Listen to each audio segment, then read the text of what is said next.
হয়তো কারো কারোর মনে হতে পারে যে আমার সাথেও এমন ঘটলে ভালো হতো, কে জানে কার কি মনে হয়।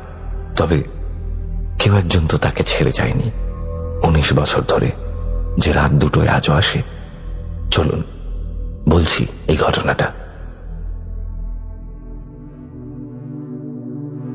আজ যে ঘটনাগুলো বলবো এগুলো একজন শ্রোতার নিজের অভিজ্ঞতা। তার নাম সঞ্চিতা নাথ, রাজপুর সোনারপুর থেকে বলছেন। ঘটনাগুলো একটা দুটো নয়, ছোটবেলা থেকে শুরু করে আজ অবধি প্রায় 19 বছর ধরে চলছে এই ঘটনাগুলো। আর সব থেকে ভয়ের কথা হলো সে ঘটনাগুলো এখনো থামেনি। তো বেশি কথা না বলে সঞ্চিতার ভাষাতেই শুরু করি। তখন আমি ক্লাস 5 কি 6-এ পড়ি। আমরা থাকতাম আমার মামার বাড়িতে, যাদবপুরে। বাড়িটা একটু বর্ণনা দিই, কারণ বাড়িটা না বুঝলে ঘটনাটা বুঝবেন না। গেটের ঠিক সামনে একটা বিশাল কদবেল গাছ। কত পুরনো গাছ সেটা কেউ জানে না। গাছটার গুঁড়ি এত মোটা যে দুজন মিলে জড়িয়ে ধরলেও হাত মিলবে না। সেই গাছটা পেরিয়ে ভিতরে 3টে ঘর পাশাপাশি। প্রথম ঘরে আমার মামা মামি, তারপর মাসি, আর সব শেষে আমরা। একদিন অনেক ভোরে আমার ঘুম ভাঙল, বাথরুম যেতে হবে। চারিদিকে তখনও আলো ফোটেনি। সেই না রাত না ভোরের সময়, যখন সবকিছু ধূসর দেখায়, যখন জিনিসের আকার থাকে কিন্তু রং থাকে না। বাথরুমের দিকে এগুচ্ছি, হঠাৎ করে চোখ গেল পাশের বাড়ির বাউন্ডারি ওয়ালের দিকে। কেউ একজন দাঁড়িয়ে আছে পাঁচিলটা ঠিক ওপাশে। বুক পর্যন্ত দেখা যাচ্ছে, মানে লোকটা লম্বা, কারণ পাঁচিলটা তো কম উঁচু না। মুখটা স্পষ্ট দেখা যাচ্ছে না, কিন্তু বোঝা যাচ্ছে যে সে আমার দিকেই তাকিয়ে আছে। প্রথমে ভাবলাম চোর, কিন্তু চোর হলে তো আমাকে দেখে পালাতো, লুকোতো। কিন্তু এই লোকটা নড়ছে না, শুধু তাকিয়ে আছে। লোকটা চোখের পাতাটুকু পড়ছে না। আমি বাথরুমে ঢুকলাম না, পিছন থেকে সরে আসতে লাগলাম। ধীরে ধীরে লোকটার দিক থেকে চোখ না সরিয়ে আমি পিছন দিকে আসছি। ভাবছি ঘরের কাছে গিয়ে মাকে ডাকবো। পা টিপে টিপে পিছোচ্ছি, লোকটা তাকিয়ে আছে আমার দিকে। আমি পিছাচ্ছি, ও তাকিয়েই আছে। ঘরের কাছে পৌঁছানোর মুহূর্তে একবার চোখ সরালাম, মাত্র 1 সেকেন্ডের জন্য। যখন পাঁচিলের দিকে আবার তাকালাম, দেখলাম লোকটা নেই। পাঁচিলের ওপাশে কেউ নেই, যেন হাওয়ায় মিলিয়ে গেছে। না আছে কোনো পালানোর আওয়াজ, না আছে কোনো পায়ের শব্দ, শুধু সকালের ফাঁকা বাতাস। সেদিন আমার প্রচন্ড জ্বর এলো। বাড়িতে সবাইকে বললাম, সবাই বলল ঘুমের চোখে আমি ভুল দেখেছি। আমি চুপ করে গেলাম, কিন্তু জানতাম ঘুমের চোখে মানুষ অন্তত পক্ষে হাওয়ায় মিলিয়ে যায় না। কিছুদিন পর, তখন পুরোপুরি সুস্থ, একদিন সন্ধ্যায় মা বাবা আমার ভাইকে নিয়ে সেলের কেনাকাটা করতে গেল। আমাকে বলা হলো টিফিন খেয়ে পড়তে বসবি। দোকান থেকে টিফিন কিনে বাড়ি ফিরলাম। ফিরে দেখি বাড়িতে একটাও আলো জ্বলছে না, পুরো বাড়িটা অন্ধকার। যদিও সেটা অস্বাভাবিক কিছু না, আমি শেষে বেরিয়েছিলাম, আলো জ্বালানো হয়নি। ভিতরে ঢুকে আলো জ্বালাবো, কিন্তু ঘরের সামনে পৌঁছতেই থমকে দাঁড়ালাম। বারান্দায় কেউ একজন দাঁড়িয়ে আছে, একটা ছায়া। কিন্তু ছায়া বললে বহু হবে, কারণ ছায়ার তো আকার থাকে না। এর আকার ছিল একজন মানুষের আকার। সে আমাদের ঘরের ভিতর থেকে বেরিয়ে বারান্দায় এসে দাঁড়িয়েছে আর আমার দিকে তাকিয়ে আছে।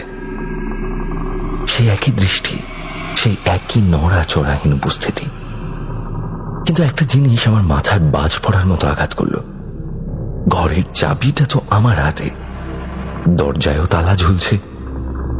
ভিতরে তো ঢোকার কোনো রকম উপায় নেই, তাহলে এই ঘরের ভিতর থেকে লোকটা বেরোলো কি করে? আমি দৌড় দিলাম, সোজা বাড়ির বাইরে চলে গেলাম। পাশের বাড়িতে গিয়ে বসে রইলাম যতক্ষণ না মা বাবা ফিরল। মাকে বললাম, কিন্তু মা বিশ্বাস করলো না। আগেও করেনি, এবারও বিশ্বাস করলো না। এরপর ছোটখাটো অনেক কিছু হতে থাকলো। বলে লাভ ছিল না, কেউ বিশ্বাস করতো না।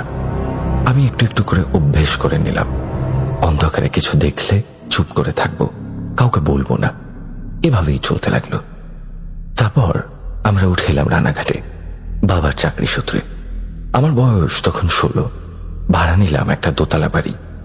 আমরা থাকতাম দোতলায়, নিচতলা ফাঁকা, উপরে খোলা ছাদ। পুরো বাড়িতে আমরাই একমাত্র মানুষ। কিন্তু রাত নামলেই বোঝা যেত আমরা একা নই। প্রতি রাতে ঘড়ির কাঁটা 12টা পেরোলেই সারা বাড়িতে কেউ হেঁটে বেড়াতো। নিচতলায় পায়ের আওয়াজ, সিঁড়িতে খসখস, ছাদে কিছু একটা টানাটানির শব্দ। অথচ বাড়ির গেটে তালা, চাবি আমাদের কাছে। বাড়িওয়ালার কাছে কোনো ডুপ্লিকেট চাবিও নেই, কেউ ঢোকার কোনো পথও নেই। সকালে উঠে ছাদে গিয়ে দেখতাম চেয়ার উল্টে পড়ে আছে, মাদুর ছড়িয়ে ছিটিয়ে আছে, জিনিসপত্র পুরো লন্ডভন্ড হয়ে গেছে। যেন রাতে কেউ সেখানে ছিল, কেউ কিছু একটা করছিল। আমরা সেই বাড়ি ছেড়ে দিলাম। এবার উঠলাম বাড়িওয়ালার ভাইয়ের বাড়িতে। এখানে আরো অনেকে থাকতো, মানুষজন আছে, একটু ভরসা লাগতো। একদিন রাতে বাথরুম যাব বলে উঠেছি। ঘর থেকে বেরোতেই দেখি বাড়িওয়ালার ভাইয়ের ছেলে, ওই দাদাটা আমার আগেই বাথরুমে ঢুকে গেল। আমি কিন্তু স্পষ্ট দেখেছি, গায়ে লুঙ্গি, ছিনাহাটা, বাথরুমের দরজা বন্ধ করলো সে। ভাবলাম একটু ওয়েট করি। 5 মিনিট, 10 মিনিট, 15 মিনিট, বাথরুম থেকে সে আর বেরোচ্ছে না। 20 মিনিট পেরিয়ে গেল। অস্বস্তি হচ্ছে, আর ধরে রাখতে পারছি না। সাহস করে এগিয়ে গিয়ে দরজায় টোকা দিতে যাব, দেখি দরজাটা খোলা, ভিতরে কেউ নেই, বাথরুম ফাঁকা।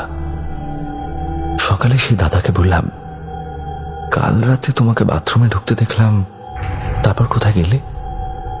সে বলল, আমি তো রাত্রিবেলা উঠিনি ঘুম থেকে। পরে জানলাম বাড়িওয়ালার এক দাদা ছিল, মানে বাড়িওয়ালার বড় ভাই। তিনি এই বাড়িতেই মারা গেছেন।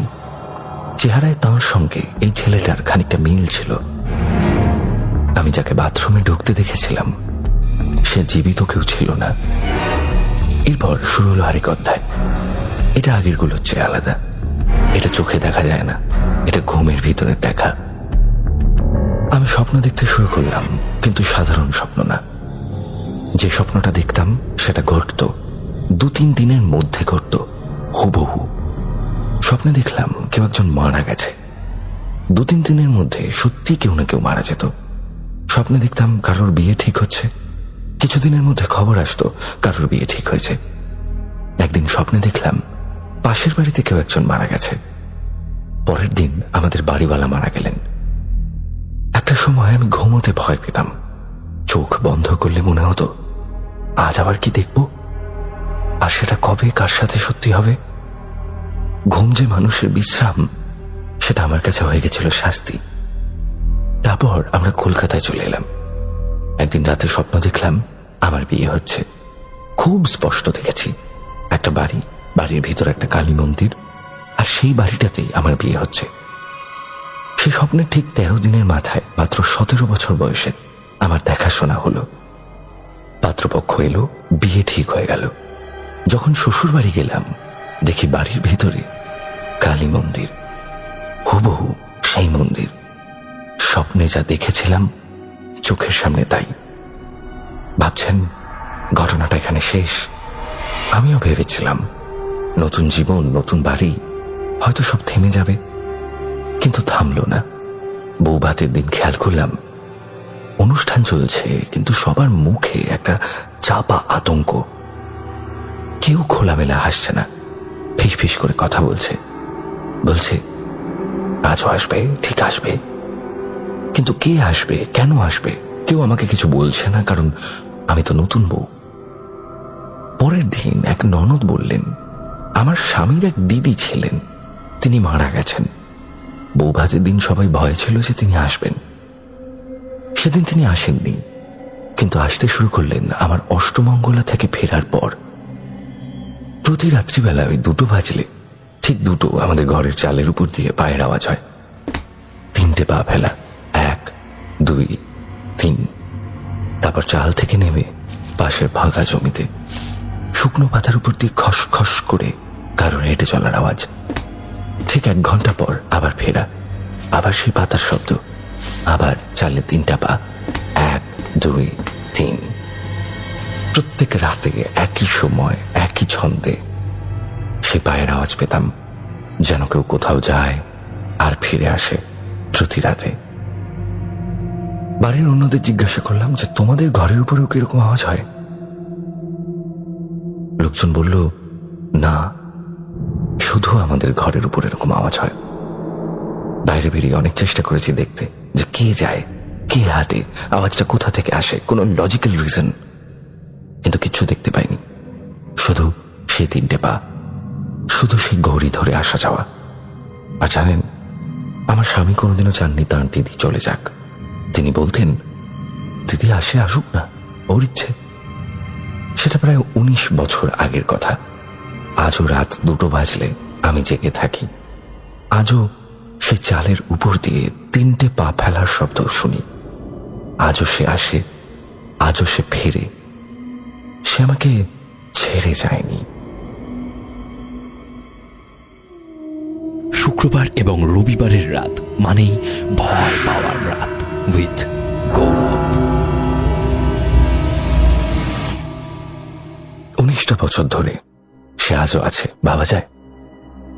আপনাদের মধ্যে অনেকেরই হয়তো এখন মনে হতে পারে যে এমন ঘটনা আপনার সঙ্গে ঘটলেও ভালো হতো। প্যারানর্মাল জিনিসকে ফেস করার ইচ্ছে কিন্তু আমাদের সব সময় থাকে। আমি জানি না সবার থাকে কিনা, কিন্তু আমার প্রচন্ড থাকে। যে কোনো অলৌকিক ঘটনা চোখের সামনে ঘটলে ওই যে অবাক হওয়াটা থাকে, সেই অবাক হওয়াটা আমার বেশ ভালো লাগে। এই ঘটনাটা আশা করছি আপনাদেরকে ভাবিয়েছে কেন সেই ভদ্রমহিলা 19 বছর ধরে থেকে গেছেন।